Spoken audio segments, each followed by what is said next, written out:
Popeye's shooting incident. On April I know RDC made a skit about this, bro. There's no way. We are checking out the most painful restaurant death ever by the Painful Explainer. I had a couple restaurant jobs back in my day. I'm not gonna lie to you. I ain't seen no one ever get bodied, but I did myself experience the fry basket on opening the day up. The fry basket fell in the hot grease, splashed on both of my arms. I had second and third degree burns. I was around this bitch looking like Rock Lee, bitch. incident.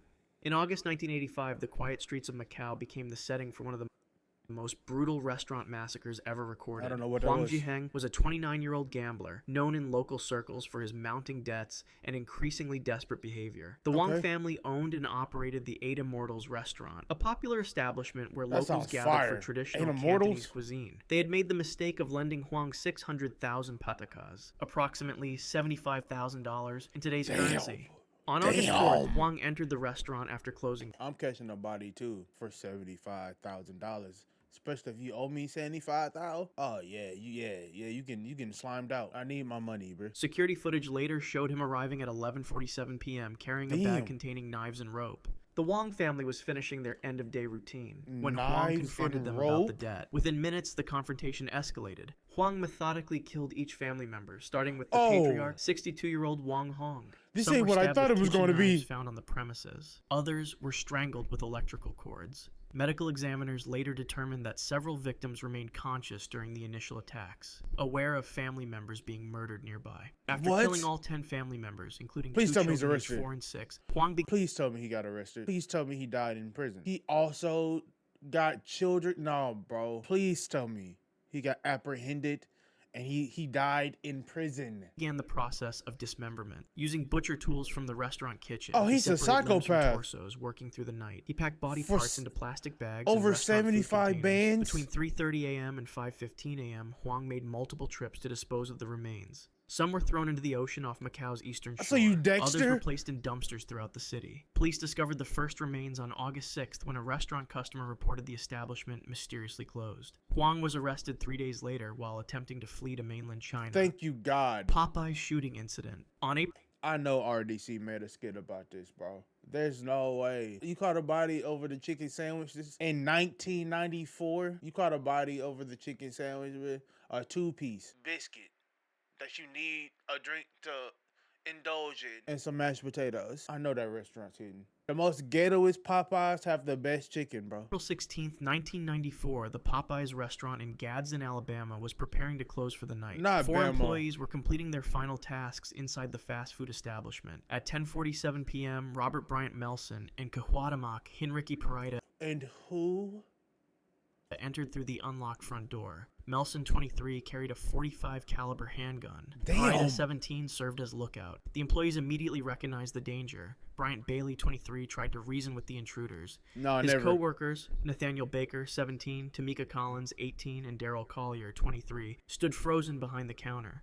Melson ordered all 4 to move toward the walk-in freezer at the back of the restaurant. Security footage later showed the employees complying, their hands raised. Locked in there? At 10:52 p.m., all 4 were forced inside the 8x10-foot freezer. Witnesses in a nearby parking lot reported hearing multiple gunshots in rapid succession. Inside the freezer, Melson fired 7 shots at close range. Bryant Bailey was hit in the neck and chest. Nathaniel Baker received bullets to his head and torso. Tamika Collins was shot 3 times in the chest. Each died within seconds from catastrophic blood loss and organ damage. Daryl Collier was shot in the face, but the bullet followed an unusual path, exiting without hitting vital structures. He collapsed among his dead co-workers, bleeding profusely but conscious. The robbers took $2,100 from the register and fled. Gots to do better, bro. You caught 4 bodies for 2 bands. You could have just made that in 2 weeks at a regular job. I say a regular job, but like a job that pays $20-something an hour. You could have made that in 2 weeks. It would have taken you more time. No, you know what? You got all the time in the world now. For 15 minutes, Collier lay among the bodies in the freezing cold, fighting shock and blood loss. When police arrived at 11:23 p.m., they found him still alive. Melson was executed by lethal injection on June 8, 2017.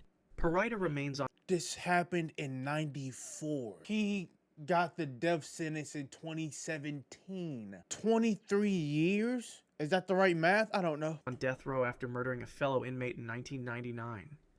A fatal gust of wind incident. On January 19, 2023, Lillian and Lloyd Curtis were driving through Elizabethtown, Kentucky. The couple, Gust of married for wind? 58 years, were returning from a doctor's appointment. Lloyd, 77, was behind the wheel of their silver Honda sedan. Lillian, 72, sat in the passenger seat. Oh, At 1:48 no. p.m., they pulled into the parking lot of a Denny's restaurant on Mulberry Street. The day was Nigga, unusually windy, no. with gusts reaching 70 miles per hour. Damn. Meteorologists later called it one of the strongest wind events in the region that year. As the Curtis vehicle parked in a space directly beneath the restaurant's sign, It hit the restaurant? a powerful gust struck the area. The Denny's sign, a 1.3-ton metal and plastic structure mounted on a 20-foot pole, had passed its most recent inspection just 3 months earlier. Don't say Engineers but. would later determine that the sign's mounting bolts had been properly installed. The But- wind itself was the only factor. At Okay. 1:50 p.m., security cameras captured the moment the sign broke free from its mounting. It took less than 2 seconds to fall. The sign crashed Oh, directly onto the no. Honda's passenger side, crushing the roof down to the seat level. Lillian Curtis.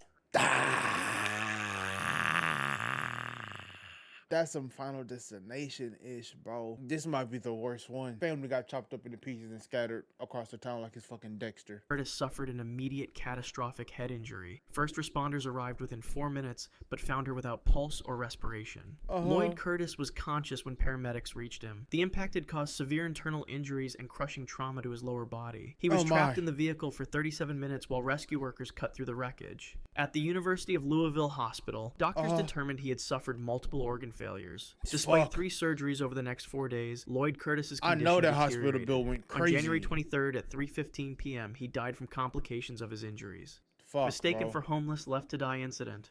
On August What? 3rd, 2025, Jesse Mobley Jr. entered the Capitol Steakhouse in downtown Houston, Texas. The 34-year-old construction worker had just finished his shift and was meeting friends for dinner. At 7:42 p.m., security cameras had a captured heart Mobley attack? suddenly clutching his chest while standing near the bar. He collapsed onto the floor seconds later. Other diners immediately moved away, unsure what was happening. Restaurant staff approached Mobley as he lay on the polished marble floor. The manager, 41-year-old Thomas Weller, checked for signs of intoxication but made no attempt to assess Mobley's medical condition.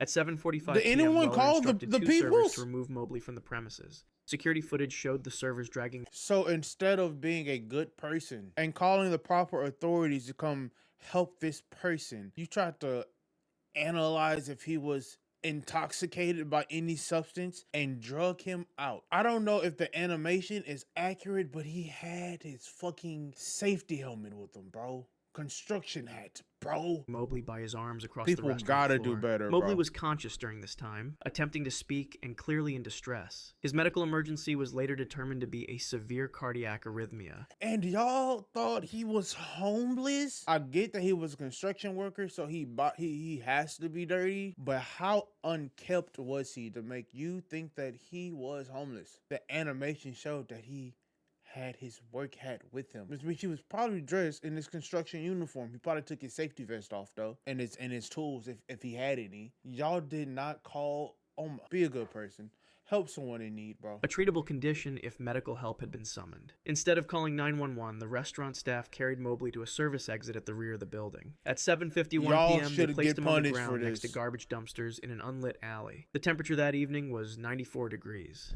For 28 Damn. minutes, Mobley remained in the alley, occasionally moving his arms and trying to call for help. No staff member checked on his condition. A delivery Wow. driver discovered Mobley at 8:19 p.m. and called emergency Wow. services. Shout out to the Paramedics delivery arrived driver. at 8:26 p.m. and found Mobley without a pulse. Despite resuscitation attempts, he was pronounced dead at 8:47 p.m. Autopsy results confirmed that immediate medical intervention could have saved his life. The surveillance footage, obtained by local news stations 4 days later, Please tell showed me they staff all members got arrested. laughing as they returned from the alley.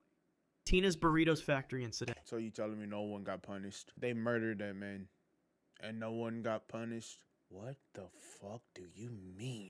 On July 12, 2025, Maria Delgado arrived for her night shift at Tina's Burritos Factory in Vernon, California. The 19-year-old had been working at the industrial food processing plant for just 6 months. Oh, Her shit. responsibilities included cleaning the massive food processors after production ended. Yeah, At I'd be scared to do 11:30 that, bro. p.m., the main production line shut I'm down. clumsy, dog. Workers began their cleaning protocols, a I'm not process trying that to- normally I'm not took trying 2 to hours. cash in The my primary clumsy food tokens processor was on an a food Italian-made processor, bro. Gastromac industrial mixer, standing 7 feet tall with a mixing capacity of 500 pounds. conditions. That's Company insane. protocol required the machine to be fully powered down and locked out before cleaning. I'm Security guessing camera no footage one later revealed powered that at it down. 11:47 p.m., Maria entered the cleaning area alone. For She unknown got- oh reasons, my the God. machine had not been properly shut down. The electronic lockout tag, designed to prevent accidental activation, was missing from the control panel. At 11:52 p.m., Maria climbed onto a stepladder to reach inside the upper chamber of the processor. Oh my She was God. using a scraper to remove dried food residue from the mixing blades. 3 minutes later, another worker in a different part of the facility Could you not remove the mixing? activated the machine's Oh, you remote start bitch. function. You can't mixer's remove the mixing industrial grade blades? motor engaged immediately. The stainless steel mixing blades began rotating at 120 RPM. Maria had no time to react. Her right arm was caught between the blades,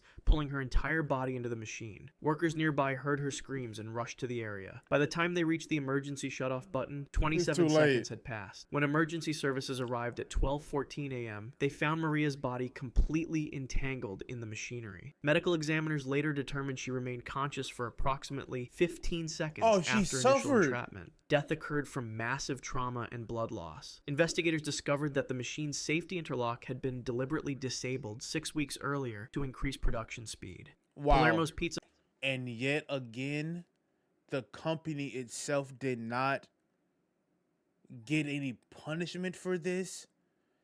They disabled the emergency lock for production. That just sounds like greed, bro. The owner of that facility needs to be in jail.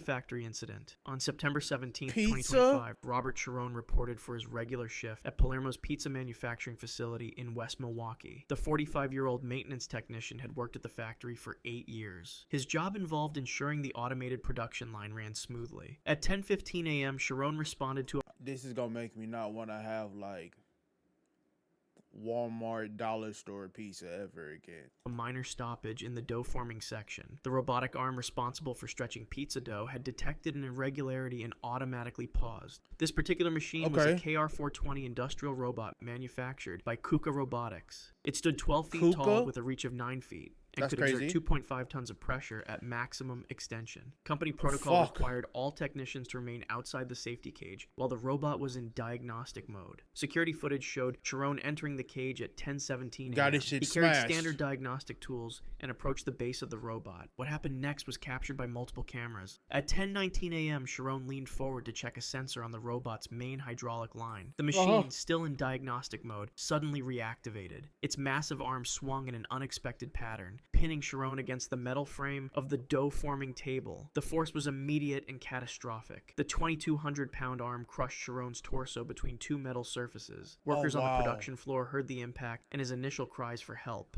3 employees rushed to the emergency stop button, but the damage was already done. Medical examiners later determined that Chiron suffered complete crushing of his chest cavity. Oh my Major God. blood vessels to his heart were severed instantly. He remained Oh. conscious for approximately 30 seconds, unable to breathe as his lungs were compressed. When emergency services arrived at 10:28 a.m., Chiron was already deceased. And investigators discovered that a software update installed the previous night had created a critical error in the robot's safety protocols. If you want to see more That's the most Five Nights at Freddy's, I don't know, bro, indie horror game I've ever seen, dog. Be safe at work. No matter what the job is, there's things that you can account for. And as we saw this video, there's a lot of things that we just can't, bro. Make sure you safe. Always do the right thing. Be a good person. Safety is more important than the business, bro. That's gonna do it for me. Make sure you like, subscribe, hit that hype button, comment 2 times. It helped me in the algorithm, and I'll catch y'all in the next one.